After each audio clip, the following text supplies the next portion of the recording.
We're going to jump ahead now from the Mormon Battalion time to the time of the Utah Expedition, also known as the Mormon War or the Utah War. That's 1857. Let's make sure we get everything going here. So the handcart companies, the first 5-6 handcart companies, are on their way through this area in early 1857, mid 1857. And the Willie and the Martin handcart companies are just barely passing through here. And they interact with Reshaw, and again, they've got the Grattan buildings up by that time, a more formal organization. Anyway, Reshaw, of course, has had interactions now with the Saints for over a decade. They get along pretty good on business, if not other reasons.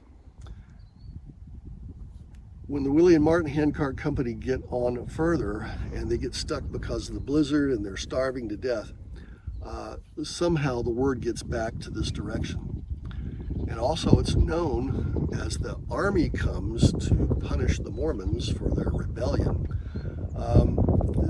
There's messages going back and forth, so people are kind of aware of what's going on, if not necessarily all the details. Willie and Martin get rescued, and they leave there at the Devil's Gate area. They leave a number of the men from the rescue group and a lot of the supplies that were with the handcart companies. So those are stockpiled there, and you've got a group of guys that are protecting those and watching out for them. And they're starving to death because they've given almost all their food to the other group. Well, somehow word gets back to Reshaw.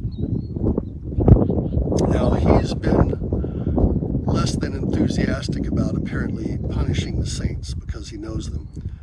And he learns that the rescue group are up there starving. So he and some of the mountain men, the numbers vary depending upon who you're talking to, but at least a small group of the mountain men put together some buffalo meat, some other food supplies, and they hauled out from the area of Bernard Fort all the way on over to the Devil's Gate area to help resupply those rescue guys.